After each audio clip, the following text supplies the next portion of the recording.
Hi there. My name is Pastor Lisa Dietrich, and I am pastor of Fredsville Lutheran Church in rural Cedar Falls, Iowa, and we're part of the ELCA. Welcome to this week's scripture reading and sermon thoughts for the narrative lectionary and the fifth Sunday of Lent, March 29th, 2020. Our scripture reading for this week comes from the Gospel of Mark, the 13th chapter, verses 1 to 8 and 24 to 37. As he came out of the temple, one of his disciples said to him, "Look, teacher, what large stones and what large buildings." Then Jesus asked him, "Do you see these great buildings? Not one stone will be left here upon the other. All will be thrown down." When he was sitting on the Mount of Olives opposite the temple, Peter, James, John, and Andrew asked him privately, "Tell us, when will this be, and what will be the sign that all these things are about to take place?" And Jesus began to say to them, "Beware that no one leads you astray. Many will come in my name and say, 'I am he,' and they will lead many astray. When you hear of wars and rumors of wars, do not be alarmed. This must take place. But the end is still to come, for nation will rise against nation and kingdom against kingdom. There will be earthquakes in various places, and there will be famines. This is but the beginning of the birth pangs. But in those days, after that suffering, the sun will be darkened, and the moon will not give its light, and the stars will be falling from heaven, and the powers in the heavens will be shaken. Then they will see the Son of Man coming in the clouds with great power and glory. Then he will send out the angels and gather his elect from the four winds, from the ends of the earth to the ends of heaven. From the fig tree, learn its lesson. As soon as its branch becomes tender and puts forth its leaves, you know that summer is near. So also, when you see these things taking place, you know that he is near, at the very gates. Truly, I tell you, this generation will not pass away until all these things have taken place. Heaven and earth will pass away, but my words will not pass away. But about that day and that hour, no one knows. Neither the angels in heaven nor the Son, but only the Father. Beware, keep alert, for you do not know when the time will come. It's like a man going on a journey when he leaves home and puts his slaves in charge, each with his work, and commands the doorkeeper to be on the watch. Therefore, keep awake, for you do not know when the master of the house will come, in the evening, or at midnight, or at cockcrow, or at the dawn, or else he may find you asleep when he comes suddenly. And what I say to you, I say to all, keep awake."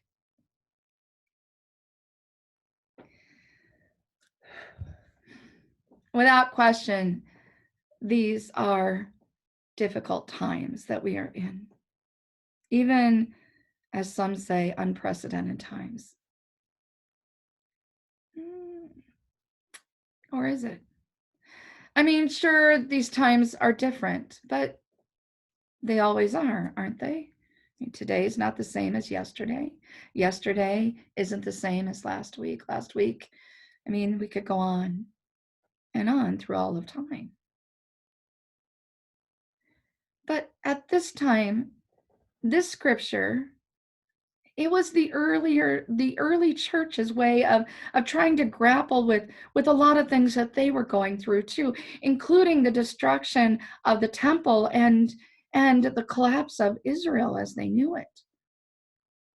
God's people have always been a people of change. And God's people have always been a people also of collective grief. You know, as I was preparing for this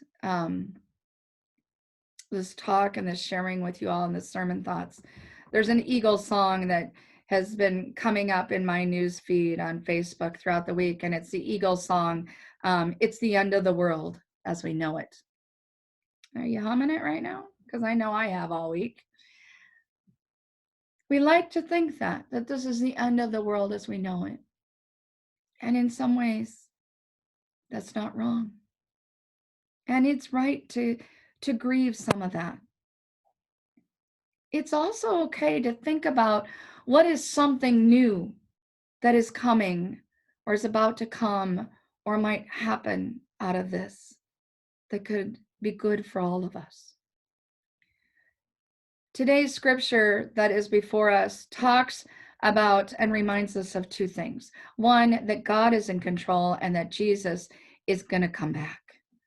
And two, that we are to be prepared, to be awake. What have you done to prepare yourself to be sheltered in place? You know, how is your stockpile? Do you have enough flour, milk, bread, eggs? Do you have enough food overall? Is there enough hamburger in the freezer? Do you have your first aid kit ready and available? And, you know, there is that big question too. How's your toilet paper supply? Do you have a pile of books that you have set beside your chair because you couldn't wait to get to? Do you have the puzzles stacked up to do? Are you a quilter or a woodworker? Or maybe you're somebody who's cleaning out your closets and this was the time to start purging and do your spring cleaning. Or maybe you're somebody who couldn't wait for this time so that you could do some online gaming. But what have you done to pay attention to what God might be saying to you in these days? For me, truth be told, I've still been running around trying to rescue everything at the church, making sure that my members have an order of worship service that they can participate in. I've been running around trying to figure out how do I get everybody on Zoom and how do I set up meetings and reading to children once a week, or what about confirmation classes? What about the newsletter? What about, the list kind of goes on and on and on. So much so that I haven't knitted, I haven't crocheted, I haven't quilted, I haven't painted, I haven't stitched in any way, shape, or form. I have done a lot of worrying.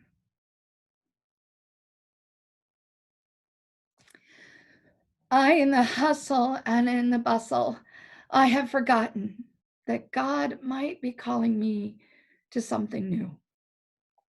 In the worry and in the fretting, have forgotten to watch for the still small voice of God, to see what God might be up to in all of this mess. How about you? How are you doing? Because I want you to know it's okay to grieve. It really is. It's okay to grieve. It's okay to be scared. It's okay to worry. And it's also okay to let go. Today, this week, I think I needed this scripture more than I realized. I needed that in all of this, and in all of this, that God is really in control, that Jesus is going to come back. So I'm going to try to slow down a little bit. I'm going to try to worry a little less. I'm going to try to just be.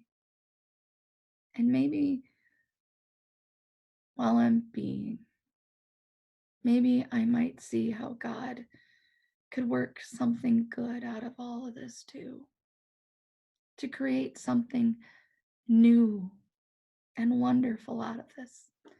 A new way for us to be the church, a new way for us to care for each other. God's really good at creating something good out of the worst times. I mean, look what he did with the crucifixion, right?